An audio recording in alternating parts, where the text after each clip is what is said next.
This is Optimal Health Daily, episode 106, How to Wake Up Feeling Totally Alert, Part 1, by Steve Pavlina of stevepavlina.com. Get ready to maximize your potential with Optimal Health Daily, the podcast that brings you the best content in health, fitness, and nutrition 5 days a week. Your optimal life awaits. Now here's your host, Dr. Neil Malik. Hello, happy Monday. Welcome back to Optimal Health Daily, where I simply read to you from some of the best health and fitness blogs for free. I'm Dr. Neil Malik, as always, your narrator covering fitness, nutrition, stress management, weight management, and lots more. This is basically just like Optimal Living Daily and Optimal Startup Daily, but here we're focused on health and wellness content instead. And just a quick reminder before I get into today's post. Next Monday, a week from today, Monday the 19th, I will be featured on the Brian Copeland Show on KGO Radio in San Francisco.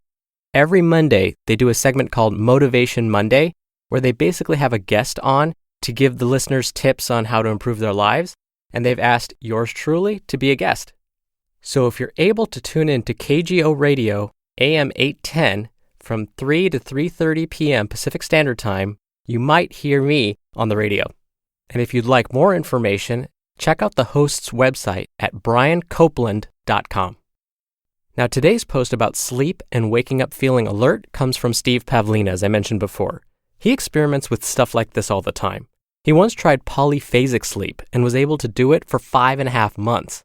That's basically where you nap for 20 to 30 minutes every 4 hours, so you end up getting a lot more awake time. This may sound familiar. You may have seen the Seinfeld episode where Kramer tried this and failed miserably. Kramer, what are you doing? All right, horrible Seinfeld impression, I know. But Steve says he only stopped this because it's too inconvenient for him. Anyway, he's done a lot of experiments with sleep and has this post on waking up alert, but it's longer than our usual posts, so I'll break it up into multiple episodes. So let's jump right in. Let's hear part 1 of the post and start optimizing your life. How to Wake Up Feeling Totally Alert, Part 1. By Steve Pavlina of stevepavlina.com. Your alarm goes off at 5 a.m. and you immediately get out of bed without a second thought. As you orient yourself to the waking world, you can barely detect any lingering grogginess, even if you look for it. You stand up and stretch, feeling totally alert, fully conscious, and eager to start your day. The thought of going back to bed to get some extra sleep seems completely alien to you. It feels great to be up early, and you know you'll put those early morning hours to good use. You'll be able to exercise, shower, get dressed, eat a healthy breakfast, read some inspiring material, and invest an hour in your home-based business, all before 8 a.m. And you know that the habit of starting each day this way will serve you well for life. Maintaining this habit is easy for you. You don't have to force yourself out of bed, and it doesn't seem to require much discipline at all. It feels normal and natural to be alert and active at this time. If this scenario closely matches your current daily reality, you can stop listening now. But if it sounds like pure fantasy, then listen on. Waking up groggy. During my teen years and well into my 20s, I would usually wake up feeling very groggy in the morning. Even after sleeping 8 to 9 hours, I could have kept right on sleeping. A couple of my siblings were the same way. To get them up before noon required dragging their covers off. We only got up early when we had to, never by choice. I wasn't much good during those morning hours. I'd go through the motions of getting dressed and having breakfast, but I didn't feel my brain was fully online yet. Since I was raised Catholic, every Sunday morning my parents would take us to church at 7:30 a.m. Most of the time I sat through Mass in a half-conscious zombie state. I think they made the pews hard and uncomfortable to keep people from napping, but I'll leave the rest of the Catholic commentary to George Carlin. From grog monster to early riser. Fast forward to the present, and I'm a habitual early riser. Since I work from home and set my own hours, I can sleep in as late as I want. But I get up at 5 a.m. by choice. I like being up before dawn and getting an early start each day. It's very easy to maintain. It feels like the path of least resistance. If you're so groggy you can't get up before drifting back to sleep, you don't need a new alarm clock. You don't need to move your alarm clock across the room. And you don't need a spring-loaded bed.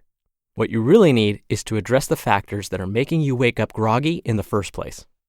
I'm going to share what worked best for me in gradually converting from an AM zombie to an alert early riser. These tips will expand on and add to what's already been covered in How to Become an Early Riser How to Become an Early Riser Part 2, and How to Get Up Right Away When Your Alarm Goes Off. Those articles focused on building an effective strategy for getting up early. This article is about what you can do to ensure that when you do get up early, you feel alert and awake instead of tired and groggy, so you can develop early rising as a long-term habit. Experiment. This is the most important principle of all. If your current method of getting up each morning doesn't feel right to you, then admit that it sucks and try something else. If it's not working, stop doing it. And for goodness sakes, don't complain about it, since that can't possibly help. If you wake up groggy, it doesn't mean you're broken.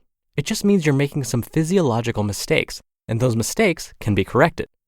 The only way to get there, however, is to try something else. And if you've never been able to wake up feeling totally alert, then most likely you'll need to try something you've never done before. If you aren't willing to do that, you're doomed. As you experiment, seek improvement, not perfection. All you really need is to find some minor tweak that works a little bit better, and repeat. Some of the changes I'll suggest may sound radical if you think about implementing them all at once, but those radical steps represent a lot of little changes accumulated over a long period of time. Be patient in developing this skill. There's no rush. If you can become an early riser in your teen years, that's incredible. It wasn't until my 30s that I felt I'd really mastered it. To be continued. You just listened to part 1 of the post titled, How to Wake Up Feeling Totally Alert by Steve Pavlina of stevepavlina.com. And like I said, I'll continue reading this on tomorrow's show. But what I do like about what Steve's mentioning here is those little baby steps. We don't need to master everything all at once. It takes time to form a new habit. Don't forget, we do book giveaways every month to random people on our mailing list. So if you want to be entered into the raffle, you need to be a part of our weekly newsletter before then. You can join really quickly by texting the word Batman to the number 44222, or you can enter your email address at our site, oldpodcast.com. Either way works just fine, and you'll be entered into the drawing every month as long as you're on the mailing list. That's it for today. I hope you have a wonderful start to your week. Thank you so much for listening, and we'll continue this post tomorrow where your optimal life awaits. Hello, Life Optimizer. This is Justin Malik, creator and producer of this show and Optimal Living Daily, the brother podcast of this one. Literally, I'm Dr. Neil's brother. If you like the format of this show, you'll love Optimal Living Daily too, where I also read to you from blogs, but cover other topics like personal development, finance, and minimalism from bloggers like Derek Sivers, The Minimalists, Zen Habits, and many more. So for more amazing content read to you for free, come subscribe to Optimal Living Daily too, and together we'll optimize your life. You've been listening to Optimal Health Daily. Be sure to hit the subscribe button to stay up to date on each new episode, and head to oldpodcast.com. That's oldpodcast.com for a free gift, as well as more actionable tips and resources to help you maximize your potential. Thanks for joining us, and remember, your optimal life awaits.